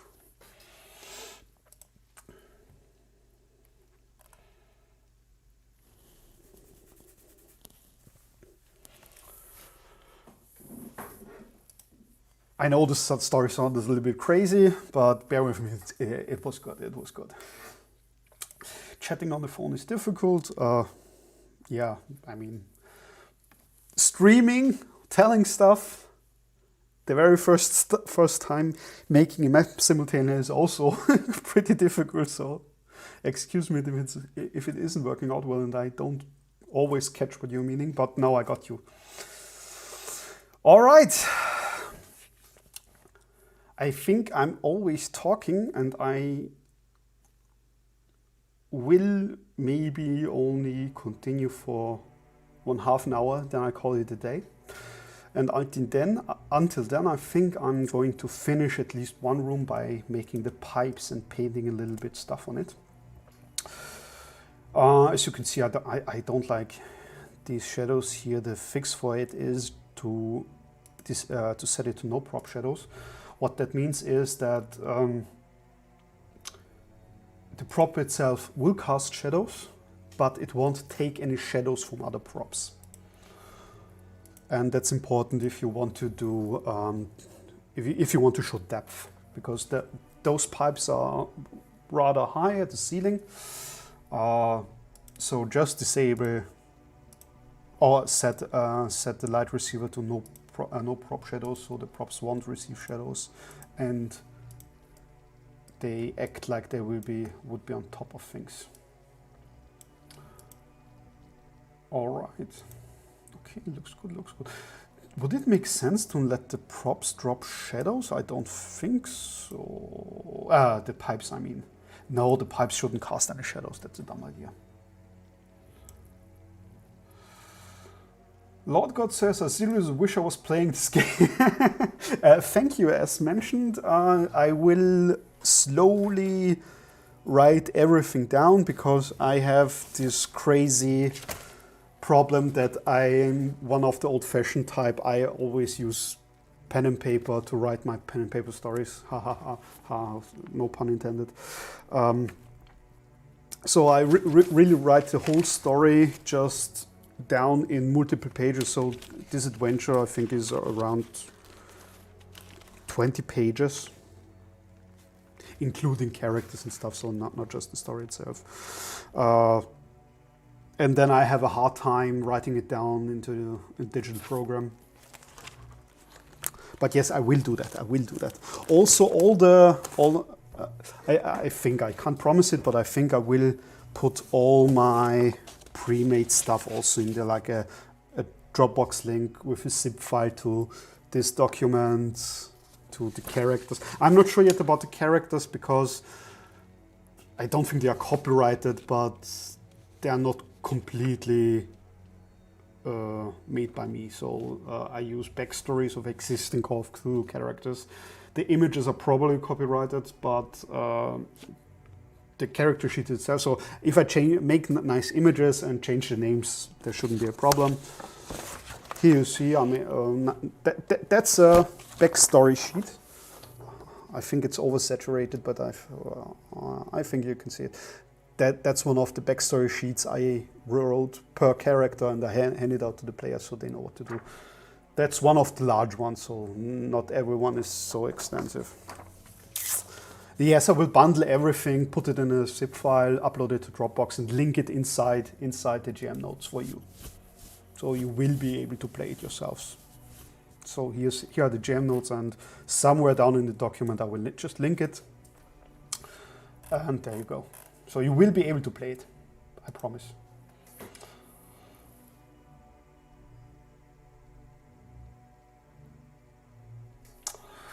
Oh, of course, yes, my camera stopped flickering. I had no idea what was going on. So thanks for the beginning, for helping me there.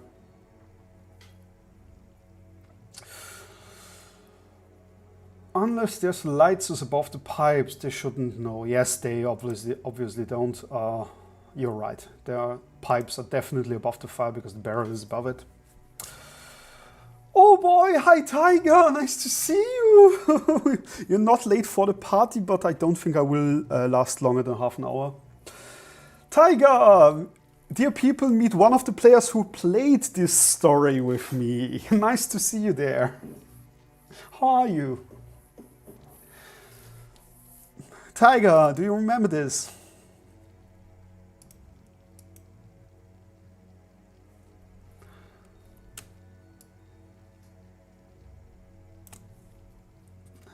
Do you remember this nice place I put you in?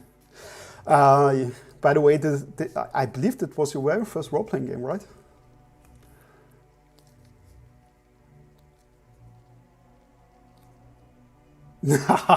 Forecaster says, what if it's haunted and by letting you play you will be cursed?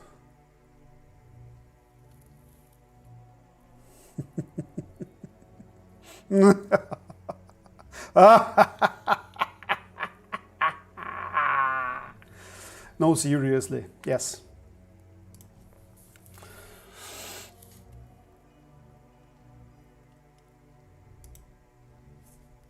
Oh no, what's happening? I'm clicking too fast, too much. Oh no, I got gray again. No, I think I broke the editor. Oh no, that was too much for it. Let me save and exit. Wait for saving.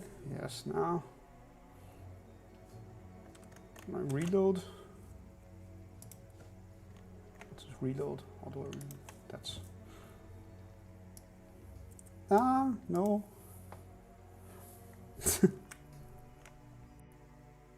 I got a problem. I somehow opened the NVIDIA performance overlay, I can't hide it anymore. But I hope you can still see the stream. Yes, you can. I just opened the map again. Let's hope it works. Tiger says she would love to join again.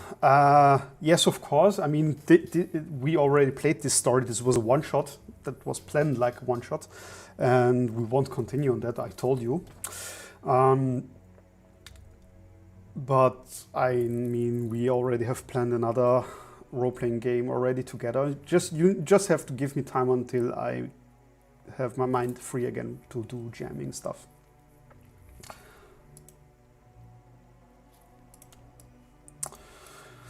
Okay, let's go back to the basement. Tiger, you don't know the basement here because I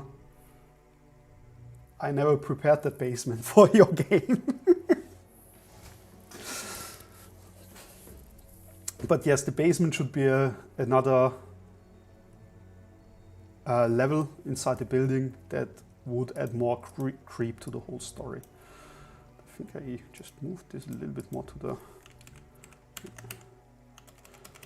right. Same with this pipe.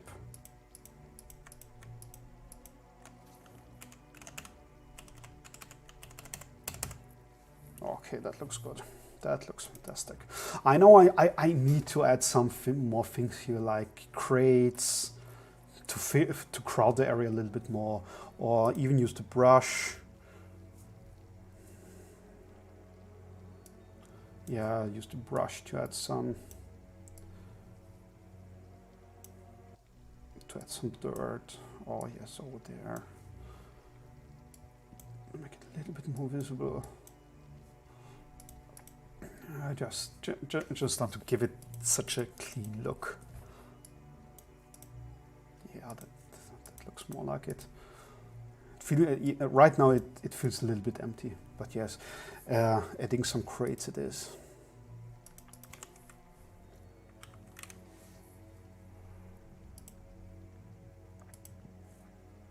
I know it's not the storage room, hence I will just put a few there.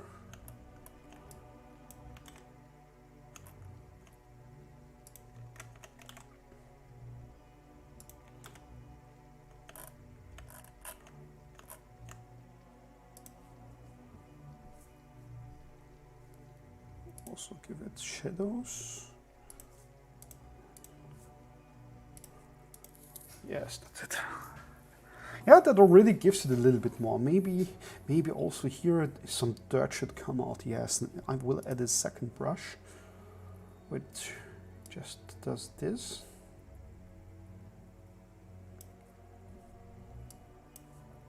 Yes. Move it up, and that should be a little bit more brown. It's like here. Brownie. Yes, that's the fumes from the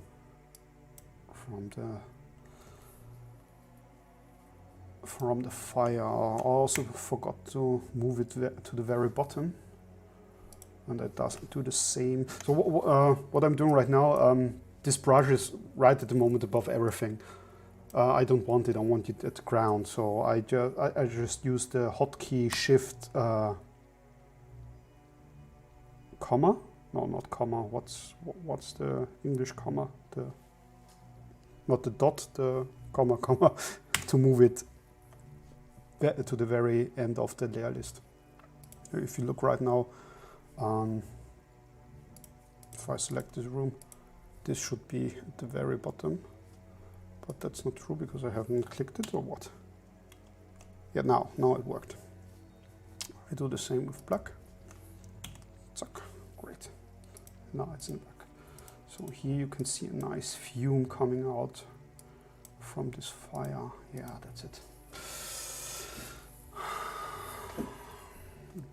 No stress, master. Good games need time. To be chef's kiss.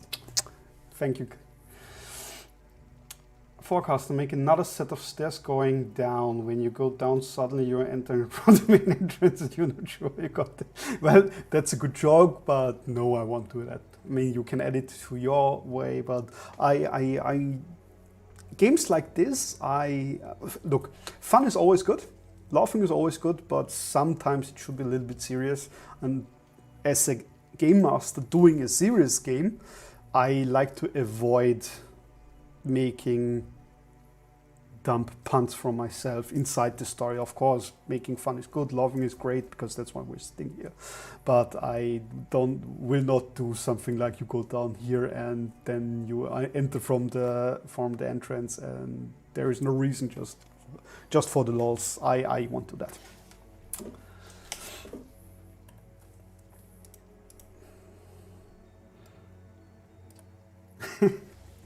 Sorry, Forecaster, he says, don't take everything I say seriously. Yeah, I know,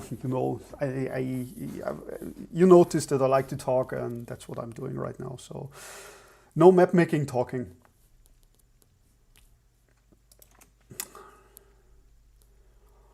All right, what I also just noticed is that the floor is completely off. Yes, that was my mistake. Thanks for noticing. Nobody mentioned it until now. Good. What do you think can we also add here to this room? Is anything missing? Should we add anything here? Hi, Brian Turnout. Welcome. How are you? What can we add here? We don't have dust or something. Ah, I know what we can add. We can add some clouds.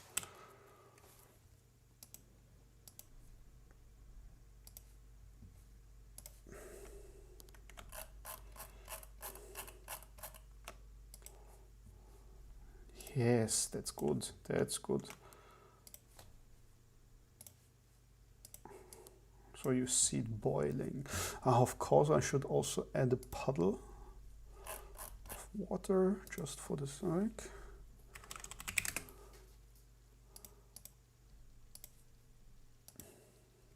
Who says it? Who says it? Who's first? Till's favorite prop. Move it to the back. I don't like the shadow. Oh, it's too much. Let's add it here. Yeah, this pipe leaks a little bit. Great.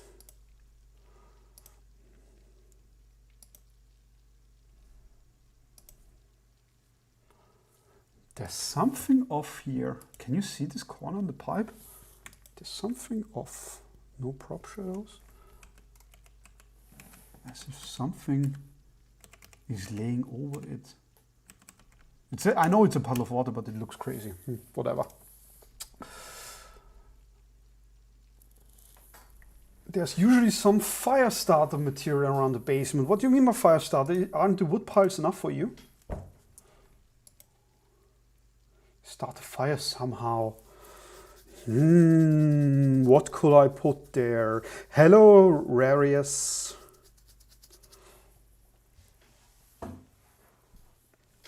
Yeah, Brian Turnout has a good point, but what could we add?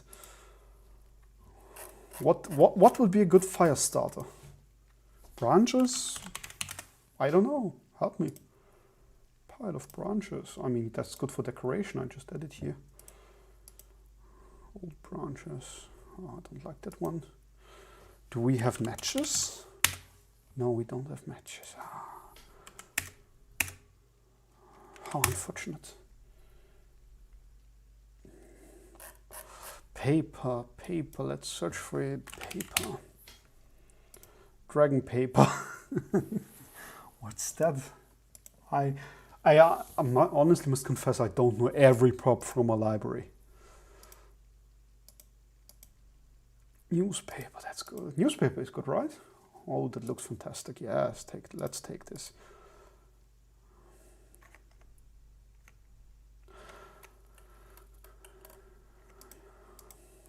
The dragon paper is useless, but this paper is good. Hi, Voived Kohutak. Cool name, whatever that means. So I got a bunch of paper. Let's don't edit there. Where do we put the paper? Let's move it between the logs. Oops, that was one too much. Here, let's adjust some rows of paper. No, that shouldn't cast any shadow. That doesn't make sense to cast it any shadow. But this shadow is weird. Can you see this? This shadow is completely weird. What is going on there?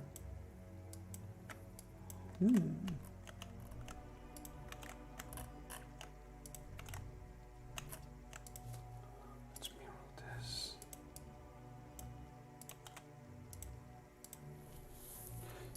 Also add branches. Oh, they're also in the back. That's good. That's good.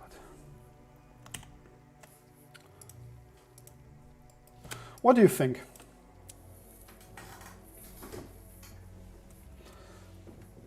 Hi boy, thanks. Also maybe a bin or barrel to empty the suit in. That's also a good idea. You already said it, I just forgot about it. Sorry for that. Barrel. From barrels we have enough. That's good. Let's take this one. Just put it here. The pirate's barrel is closed. The sewer barrel is useless because it's not floating.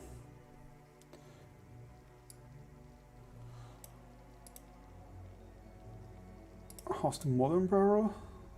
Oh. I'm not sure.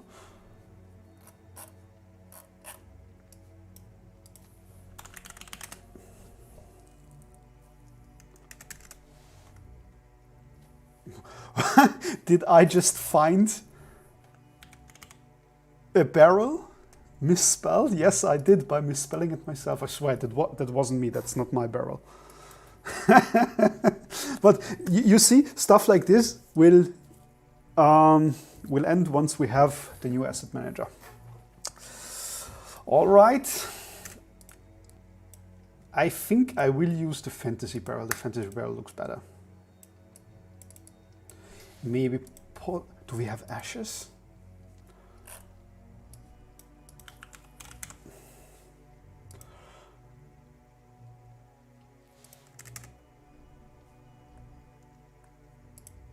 Ash tree, no we don't. No we don't. Victoria, nah we don't have that. But I can put some sticks in it. But dear people, I have to tell you something very unfortunate. First of all, I'm getting tired. Second, my camera says battery empty, even it is connected to power. That means I probably will be gone soon, or at least I'm going to call it a day.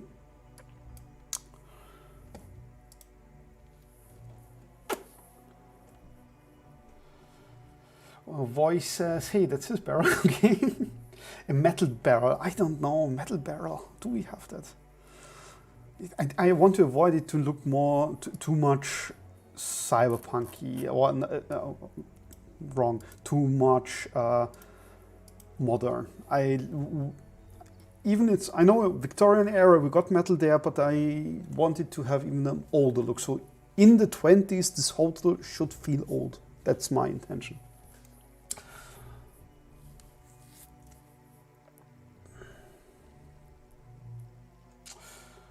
Metal barrel, hey, that's your barrel. Noticed the other day. What did you notice the other day?